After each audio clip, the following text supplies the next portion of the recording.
അമ്മ മാതാവിനും തിരുക്കുമാരനും ഒരായിരം നന്ദി. ഇന്ന് ഈ ആൾത്താരെ കയറി എനിക്ക് സാക്ഷ്യം പറയാൻ സാധിച്ചതിന്.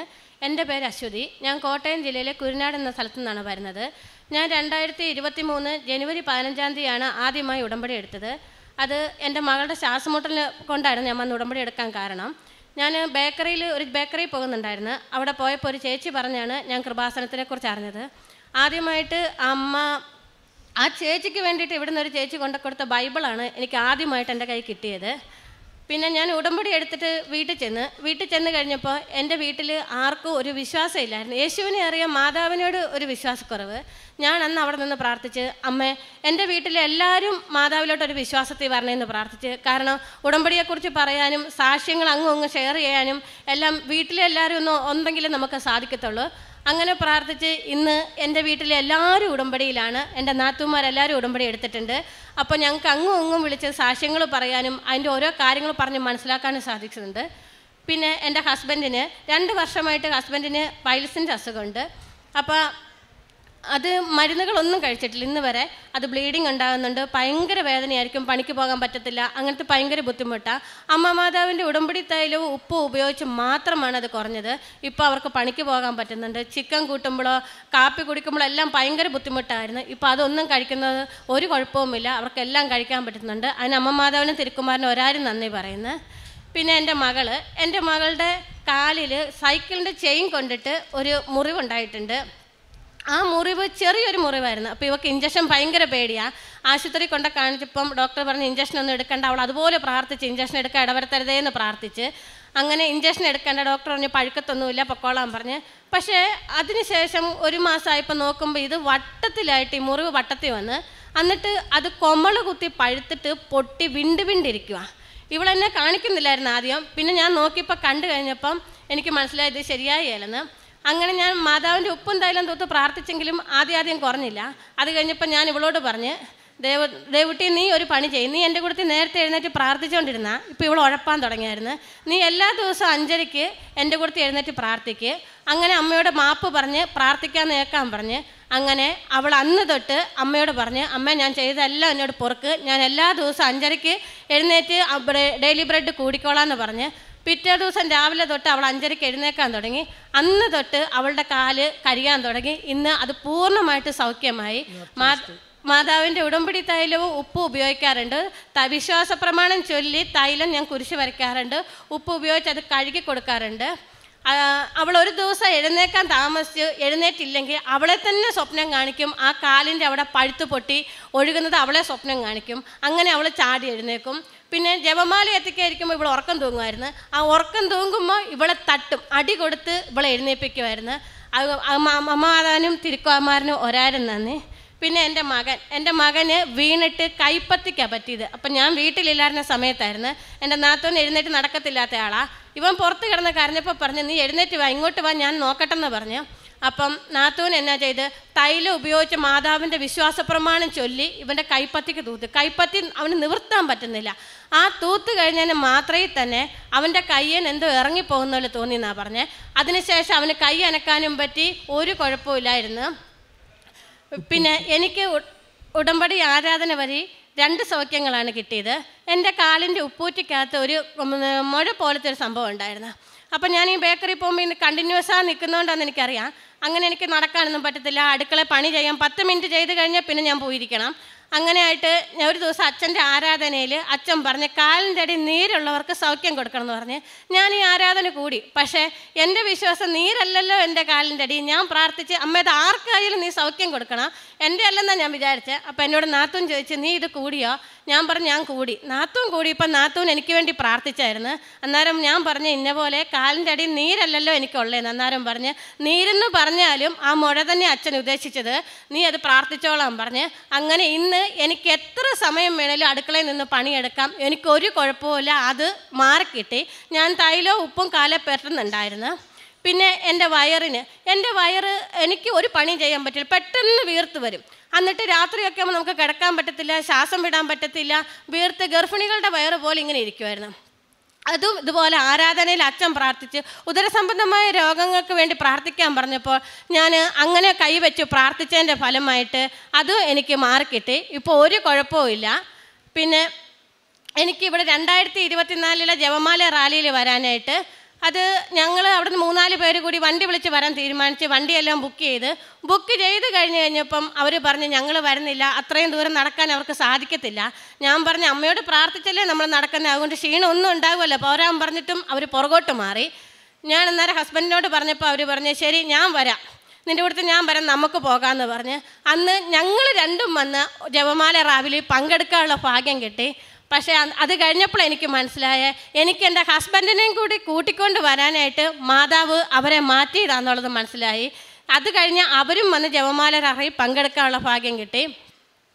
പിന്നെ ഞാൻ പത്രപ്രവർത്തനം നടത്താറുണ്ട്. ആശുപത്രികളിൽ കൂടി പോകുമ്പം പിള്ളേർ ഇവളെയും കൊണ്ട് ഹോസ്പിറ്റലിൽ പോകുമ്പോൾ കുഞ്ഞു പിള്ളേർ ഇഷ്ടം പടിയുണ്ട്.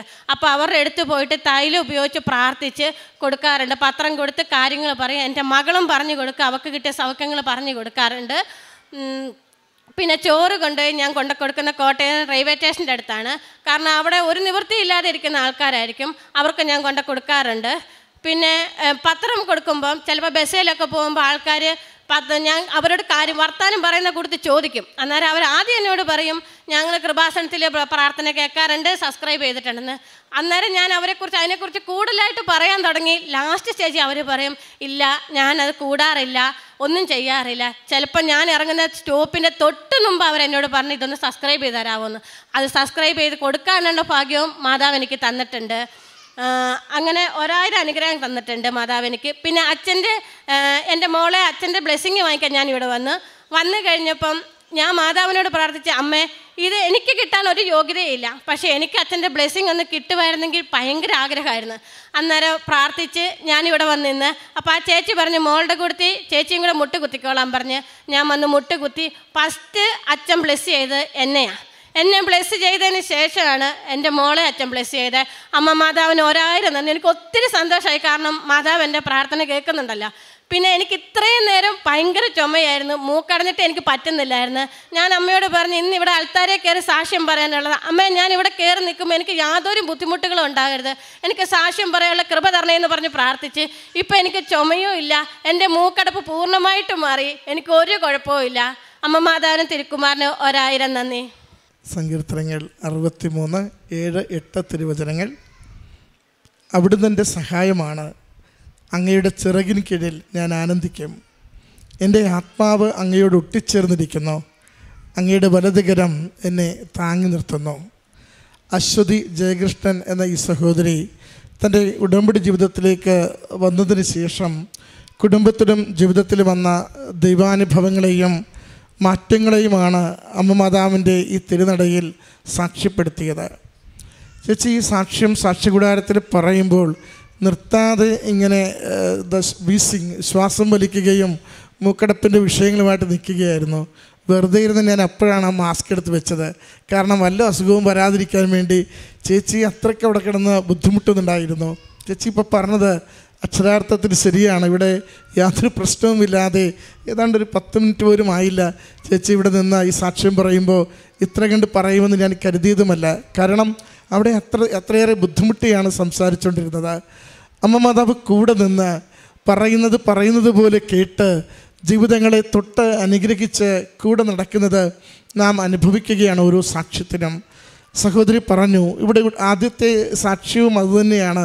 ഇവിടെ ഉടമ്പടി എടുക്കുമ്പോൾ സഹോദരിക്കുള്ള ആദ്യത്തെ ഒരു ആഗ്രഹം, എൻ്റെ കുടുംബത്തിൽ ആർക്കും അത്ര കണ്ട് മാതാവിലൊന്നും വിശ്വാസമില്ല, അക്രൈസ്തവ കുടുംബമാണ്, എങ്കിലും ഞാൻ ഉടമ്പടി എടുക്കുന്നതിലൂടെ അവർക്കൊക്കെ ഇതിലേക്കൊരു വിശ്വാസം വരാൻ അമ്മ മാതാവ് എന്നെ സഹായിക്കണം.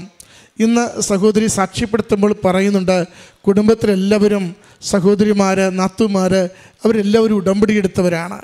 ഒരാളിലൂടെ എങ്ങനെയാണ് അനേകരിലേക്ക് ദൈവവചനവും ദൈവശക്തിയും പ്രസരിക്കുകയും പ്രവഹിക്കുകയും ചെയ്യുന്നതെന്ന് വാക്കുകളിലൂടെ സാക്ഷ്യപ്പെടുത്തുകയാണ്. വെറുതെ അവർ ഉടമ്പടി എടുത്തു എന്നല്ല സഹോദരി പറയുന്നത്. പ്രാർത്ഥിക്കുമ്പോൾ പരസ്പരം അവർ പറയും ഇന്ന കാര്യങ്ങളിൽ അച്ഛൻ പറഞ്ഞത് അത് ഇന്ന വിഷയമാണല്ലോ, നമ്മുടെ ജീവിതവുമായി ബന്ധപ്പെട്ടാണല്ലോ.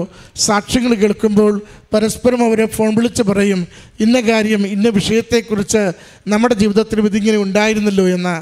അതായത് ഉടമ്പടി അവർ ജീവിക്കുന്നു, ഉടമ്പടിയിൽ വരുന്ന ദൈവികമായ സന്ദേശങ്ങളെ വിശ്വസിച്ച് ഉൾക്കൊള്ളുക കൂടി ചെയ്യുന്നു.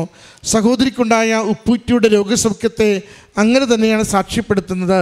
സഹോദരി അച്ഛനത് രോഗസൗഖ്യ പ്രാർത്ഥനാ സമയത്ത് കൊടുത്ത സന്ദേശത്തെ അത് ആരെങ്കിലും ആ രോഗക്ലേശവുമായി പോകുന്ന വ്യക്തിക്ക് സുഖമുണ്ടാകട്ടെ എന്ന് അച്ഛനോടൊപ്പം ചേർന്ന് പ്രാർത്ഥിക്കുന്നുണ്ട്. നാത്തൂനാണ് വിളിച്ചു പറയുന്നത്, നിൻ്റെ വിഷയമാണല്ലോ അച്ഛനത് വിളിച്ചു പറഞ്ഞത്, ഞാൻ നിനക്ക് വേണ്ടി പ്രാർത്ഥിച്ചു കൊണ്ടിരിക്കുകയായിരുന്നു, നിൻ്റെ ഉപ്പൂറ്റ വേദന സൗഖ്യപ്പെട്ടുവെന്ന്. ആ നിമിഷം മുതൽ പിന്നീട് ഇന്ന് വരെയും ആ ഒരു പ്രയാസമില്ലാതെ ഉപ്പൂറ്റ വേദന പൂർണ്ണമായി സൗഖ്യപ്പെട്ട ആരോഗ്യത്തോടെ സഹോദരി നടക്കുന്നുണ്ട്. കുഞ്ഞിന് വന്ന രോഗാവസ്ഥകളാവട്ടെ, സഹോദരന് വന്ന രോഗാവസ്ഥകളാകട്ടെ, ചേച്ചിക്ക് തന്നെ വന്ന രോഗാവസ്ഥകളാകട്ടെ, ഓരോന്നിനും ഉടമ്പടി തൈലവും ഉടമ്പടി ഉപ്പുമാണ് ഈ കുടുംബം ഉപയോഗിച്ചത്. ഓരോ വിഷയത്തിലും ഞാൻ എടുത്തു ചോദിച്ചിരുന്നു, എന്തെങ്കിലും മരുന്നെടുത്തിരുന്നോ, ഡോക്ടർമാരെ കണ്ടിരുന്നോ, ആരെങ്കിലും എന്തെങ്കിലും ചികിത്സ ചെയ്തിരുന്നോ?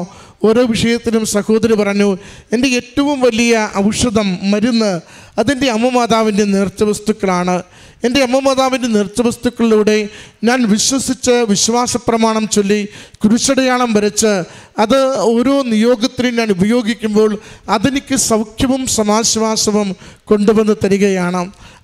ജോസഫ് അച്ഛൻ്റെ ഏതാണ്ട് 39 വർഷം കഴിഞ്ഞ പൗരോഹിത്യത്തിൻ്റെ പ്രാർത്ഥനാഭിഷേകത്തിൽ, പ്രാർത്ഥനാവരത്തിൽ അച്ഛൻ ആശീർവദിച്ച് അനുഗ്രഹിച്ച് കൈമാറുന്നതാണ് നമുക്ക് ഓരോ നേർച്ച വസ്തുവും. അത് അമ്മ മാതാവിൻ്റെ പ്രത്യക്ഷീകരണത്തിന് സാക്ഷിയാകുന്നതിന് വേണ്ടി ഈശോയുടെ തിരുരക്തത്താൽ നമ്മൾ ശുദ്ധീകരിക്കപ്പെട്ട് ജീവിതം ദൈവത്തിന് സമർപ്പിതരാകുന്നതിന് വേണ്ടി അച്ഛൻ പ്രത്യേകമായിട്ട് അത് പ്രാർത്ഥിച്ച് ആശീർവദിച്ച് കൈമാറുന്ന നേർച്ച വസ്തുക്കളാണ്. അതുകൊണ്ട് തന്നെ അത് വിശ്വാസത്തോടെ ജീവിത വിഷയങ്ങൾക്ക് പ്രയോഗിക്കുമ്പോൾ, അത് രോഗത്തിനാവട്ടെ, അത് ജീവിതത്തിൻ്റെ മറ്റേതെങ്കിലും ക്ലേശത്തിനാവട്ടെ, ജോലിക്ക് വേണ്ടിയാവട്ടെ, കുടുംബത്തിനകത്തുള്ള കലഹങ്ങൾ മാറുന്നതിനാവട്ടെ, ഏതെങ്കിലും വ്യക്തികളുടെ മാനസാന്തരത്തിന് വേണ്ടിയാവട്ടെ, വിശ്വസിച്ച് അത് പ്രയോഗിക്കുമ്പോൾ അത് ദൈവിക ശക്തി പ്രസരിക്കുന്നതിനുള്ള കാരണവും അടയാളവുമായി തീരുകയാണ്. അതാണ് കൃപാസനത്തിലെ നേർച്ച വസ്തുക്കളുടെ സവിശേഷതയും. ഉടമ്പടി കാശുരൂപം നാം അത് ഹൃദയത്തോട് ചേർത്ത് പിടിച്ച് നമ്മുടെ കൂടെ തന്നെ അതെപ്പോഴും സൂക്ഷിക്കുമ്പോൾ നമുക്ക് കൈമാറുന്നത് അമ്മ മാതാവിൻ്റെ സാന്നിധ്യമാണ്. ഈ ആലയത്തിൽ പ്രത്യക്ഷപ്പെട്ട അമ്മ മാതാവ്, അതേ അമ്മ നമ്മുടെ ഒപ്പം നമ്മുടെ ജീവിതം നാം കൊണ്ടുപോകുമ്പോൾ അതിൻ്റെ എല്ലാ സാഹചര്യങ്ങളിലും സാന്നിധ്യം കൊണ്ട് സഹായിക്കുകയും ഏതു ക്ലേശാവസ്ഥയെയും എന്തൊക്കെ തടസ്സങ്ങളുണ്ടായാലും അത് മാറ്റിത്തന്നുകൊണ്ട് ഞാൻ കൂടെയുണ്ട്, നിൻ്റെ ജീവിതം ശുഭകരമാകുമെന്ന ഒരു വാഗ്ദാനവും ഒരു ഉറപ്പും നമുക്ക് കൈമാറുകയാണ്. ഓരോ മക്കളും ഈ അൾത്താരയിൽ നിന്നുകൊണ്ട് ജീവിച്ചിരുന്ന ജീവിതത്തിൽ നിന്നും ഇപ്പോൾ ആയിരിക്കുന്ന ജീവിതത്തിൻ്റെ സന്തോഷത്തെയും ദൈവകൃപയെയും പറ്റി ദൈവനാമത്തെ മഹത്വപ്പെടുത്തുമ്പോൾ ഒന്നാണ് ഉറപ്പിച്ചു പറയുക, എൻ്റെ ഈശോയെ കണ്ടുമുട്ടുവാൻ, അമ്മ മാതാവിൻ്റെ സംരക്ഷണം അനുഭവിക്കുവാൻ, എൻ്റെ ക്ലേശകാലങ്ങളിൽ നേർച്ച വസ്തുക്കളിലൂടെ ദൈവികമായ ശക്തി അനുഭവിക്കുവാൻ എനിക്ക് ഈ നാളുകളിൽ സാധിച്ചുവെന്ന ഈശോ എങ്ങനെയാണോ പരസ്യ ജീവിതകാലത്ത് തന്നെ തേടി വന്ന ഓരോരുത്തർക്കും ആശ്വാസവും പ്രതീക്ഷയും സൗഖ്യവും പകർന്നത്, അതേ ആശ്വാസവും സൗഖ്യവും പ്രതീക്ഷയും ഇന്ന് ഈശോയെ വിളിച്ച് പ്രാർത്ഥിക്കുന്ന ഓരോരുത്തർക്കും കൈമാറുന്നു. വളരെ പ്രത്യേകിച്ച് ഈ ആലയത്തിൽ പ്രത്യക്ഷപ്പെട്ട അമ്മ മാതാവിൻ്റെ പ്രത്യക്ഷീകരണത്തിൻ്റെ കൃപയാൽ നമുക്ക് എന്തെങ്കിലുമൊക്കെ കുറവുകളുണ്ടെങ്കിൽ ആ കുറവുകൾക്കപ്പുറം, കഴിവിനപ്പുറം അമ്മയുടെ കൃപയാൽ നമുക്കത് അനുവദിച്ചു നൽകുകയും ചെയ്യുന്നു. നമ്മുടെ ഉടമ്പടി നിയോഗങ്ങളെ, ജീവിത വിഷയങ്ങളെ കൂടുതൽ തീഷ്ണതയോടുകൂടി അമ്മയുടെ തിരുനടയിൽ സമർപ്പിച്ച് പ്രാർത്ഥിക്കാം. ലക്ഷക്കണക്കിന് മക്കൾ ഈ ആലയത്തിൽ എടുത്ത ഉടമ്പടിയോടൊപ്പം ചേർന്നാണ്, അവരുടെ പ്രാർത്ഥനകളോട് ചേർന്നാണ് നമ്മുടെ പ്രാർത്ഥനകളും ഒരു ജീവിത നിയോഗത്തിന് വേണ്ടി കൈമാറ്റപ്പെടുന്നത്. അതുകൊണ്ട് നമ്മൾ ഒറ്റയ്ക്കല്ല പ്രാർത്ഥിക്കുന്നത്. ഉടമ്പടി എടുത്ത ഓരോ മക്കളും പരസ്പരം ഓരോരുത്തർക്കും വേണ്ടി പ്രാർത്ഥിക്കുമ്പോൾ നമ്മുടെ കുറവുകളുണ്ടെങ്കിൽ കൂടിയും അതിനെ അതിജീവിക്കുന്ന ദൈവകൃപയാൽ നമുക്ക് ഓരോ നിയോഗവും അനുവദിച്ചു കിട്ടുന്നു, സമയച്ചുരുക്കത്തിൽ അനുവദിച്ചു കിട്ടുന്നു. സഹോദരിയുടെ സാക്ഷ്യത്തിൻ്റെ പ്രത്യേകതയും അതുതന്നെയാണ്. സൗഖ്യപ്പെടുത്തുന്ന കർത്താവിനെ, ആശ്വസിപ്പിക്കുന്ന ദൈവത്തെ, സമയച്ചുരുക്കത്തിൽ ജീവിതത്തെ കൂടുതൽ നന്നായി സന്തോഷത്തോടെ മുന്നോട്ട് ജീവിക്കുവാൻ സഹായിക്കുന്ന ദൈവത്തെ കണ്ടുമുട്ടിയതിൻ്റെ സാക്ഷ്യമാണ് ഈ കുടുംബം ഈ അൾത്താരയിൽ ഒരുമിച്ച് ചേർന്ന് പങ്കുവയ്ക്കുക. നമ്മളെയും പ്രത്യക്ഷീകരണത്തിന് സാക്ഷികളാക്കണമേ എന്ന് പ്രാർത്ഥിച്ചുകൊണ്ട് ഈ കുടുംബത്തിന് ലഭിച്ച എല്ലാ അനുഗ്രഹങ്ങൾക്കും അമ്മ മാതാവിനും തിരുക്കുമാരനും നന്ദി പറഞ്ഞ് കരങ്ങളടിച്ച് ഈ സാക്ഷ്യം സമർപ്പിക്കാം. അത്യപൂർവ ദൈവാനുഭവങ്ങൾ ഇനി നിങ്ങൾക്കും സ്വന്തം. ഈ യൂട്യൂബ് ചാനൽ ഇതുവരെ സബ്സ്ക്രൈബ് ചെയ്തിട്ടില്ലെങ്കിൽ ഇപ്പോൾ തന്നെ സബ്സ്ക്രൈബ് ചെയ്യുക. ഈ വീഡിയോ ഇപ്പോൾ തന്നെ നിങ്ങളുടെ സുഹൃത്തുക്കൾക്ക് ഷെയർ ചെയ്തുകൊണ്ട് കർത്താവിൻ്റെ പ്രേക്ഷിതരാകുക.